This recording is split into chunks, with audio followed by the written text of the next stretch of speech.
Muborakbod etamiz. Rahmat. Akalarga meni bugun tug'ilgan kunimdan. Shoshmang. Aniqlik kiritaylik. Hozir ismingiz Shahzodmi? Shahzod. Ha. Bizga xabar yo'llaganlar, qo'ng'iroq qilib tabriklab qo'ying shu Shahzod do'stimni deb. yoki o'rtoqlar adashgan. Menimcha tug'ilgan kuningiz-ku sizni. Aka, bu Usmonjonga qayta qo'ng'iroq qilishimiz kerakmi, bilmasam. Shahzod, uydagi yaqinlar bormi? yaqinlar bor. Bitta so'rang, qani yaqinlardan? Balki tug'ilgan kunida rostdan.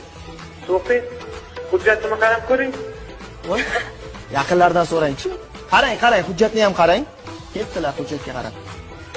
Alo, Shahzodjon, nima bo'ldi? aka, bugun 3-maymi? Ha? 3-may?